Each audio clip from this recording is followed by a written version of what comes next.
Bible చదివేటప్పుడు కొన్ని నియమాలు మనం మనసులో పెట్టుకుని చదివితే బైబిల్ మనం నేర్చుకున్న వారిని అవుతాం. బైబిల్ చదవడానికి కొన్ని నియమాలు కావాలి, అంటే రూల్స్ కావాలన్నమాట.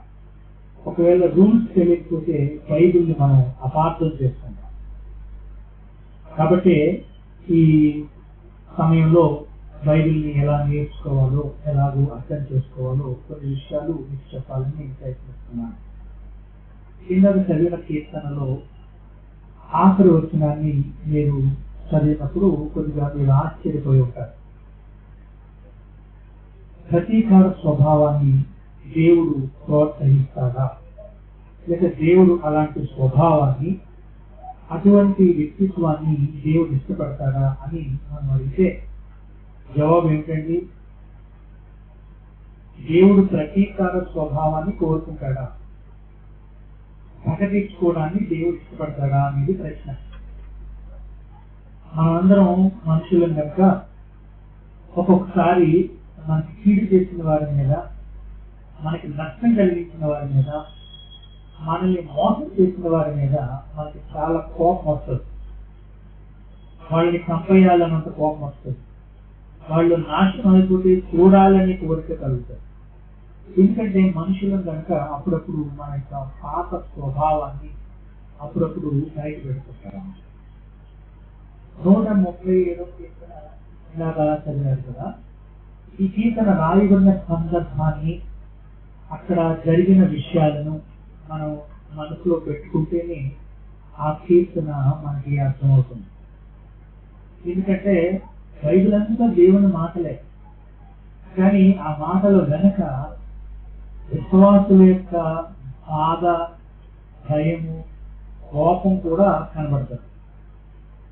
కొన్నిటిని మనం జాగ్రత్తగా పరిశీలిస్తే ఇది దేవుని ఇష్టం కాదు అని గ్రహించగలుగుతాం. ఇప్పుడు సందర్భాన్ని మీకు చెప్తాను. ఇశ్రాయేలు ప్రజలు ఎంతో ప్రేమించే దేశం ఇజ్రాయేలు దేశం. ఆ పట్టణం యెరూషలేము కేంద్రంగా ఉంది. ఎవరైనా వారి దేశాన్ని, వాళ్ళ దేశ రాజధానిని, వాళ్ళ సొంత ఊరిని ప్రేమిస్తారు. అది సహజం. మనం ఎక్కడ పుట్టాము, ఎక్కడ పెరిగాము, ఆ దేశాన్ని ఎంతో ప్రేమిస్తాం. అక్కడ సుఖంగా బ్రతకాలని ఆశపడతాం. ఇశ్రాయేలు ప్రజలు యెరూషలేములో ఉన్నప్పుడు బబులోను నుంచి నెబుకద్నెజరు వారు దండెత్తి వచ్చి యెరూషలేమును నాశనం చేశారు. యెరూషలేములో ఉన్నటువంటి యూదులను చెరగా తీసుకుపోయారు. వాళ్ళ సొంత దేశాన్ని, వాళ్ళ సొంత పట్టణాన్ని వాళ్ళు వదిలిపెట్టాల్సి వచ్చింది. పరాయి దేశంలో వాళ్ళు జైల్లో ఉన్నారు. ఎవరినైనా అన్యాయంగా కొట్టి బంధించి జైల్లో పడేశాక మన వాళ్ళు జైల్లోకి వెళ్ళినప్పుడు, ఆ జైల్లో ఉన్న వాళ్ళు లేక ఆ దేశవాసులు మీరు బాగా పాటలు పాడతారని విన్నాను, ఒకసారి పాటలు పాడండి అని అడిగితే అన్యాయంగా జైల్లో పెట్టబడిన వాళ్ళు ఆనందంగా పాటలు పాడతారండి. ఎవరైనా అన్యాయంగా జైల్లో పెట్టబడినప్పుడు ఆ జైల్లో పెట్టిన వాళ్ళే వచ్చి ఎకటాళిగా ఒకసారి పాడండి మీ దేవుడి పాటలు అని అంటే ఎలా పాడతారు? కోపంగా ఉంటుంది. ఆ సమయంలో వాళ్ళు పాడమంటే ప్రతీకార స్వభావంతోనే పాటలు పాడతారేమో కానీ అక్కడ ఉన్నందుకు ఆనందంగా పాడలేదు. ఇశ్రాయేలు పరిస్థితి కూడా అప్పుడు అలాగే ఉంది. బబులోనులో వారు చెరగులో ఉన్నారు.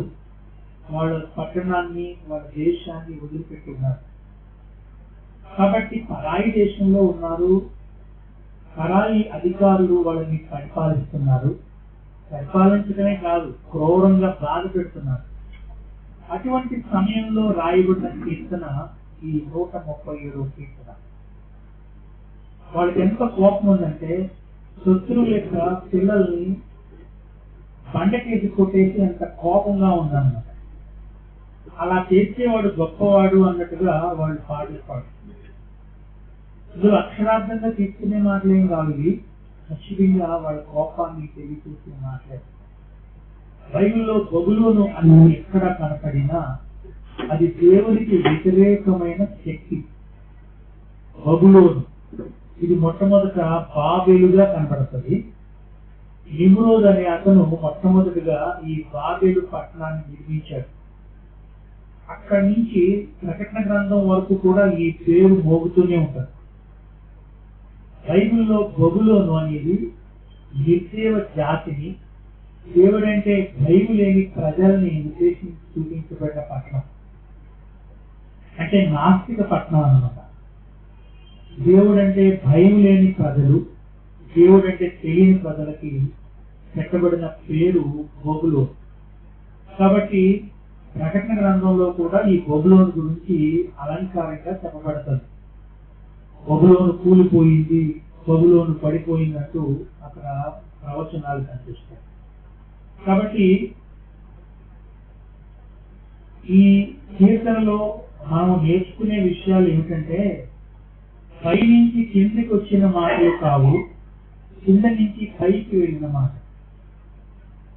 కీర్తనలోని మాటలు పైనుంచి కిందికి రాలేదు, కింద నుంచి పైకి వెళ్తుంది. అంటే అర్థం ఏంటంటే, దేవుడు మనుషులతో చెప్పలే, దేవుడు అంటే భయం ఉన్న వాళ్ళే దేవుడితో చెప్తున్నారు, అయితే వాళ్ళు కీర్తనలు పాడుతున్నారు అనమాట. బైబిల్లో కీర్తనలన్నీ జాగ్రత్తగా చదివితే అందులో దేవుడు చెప్పిన ఆజ్ఞలు ఉంటాయి. కీర్తనల్లో దేవుని ఆజ్ఞలు ఉంటాయి. దేవుడు అంటే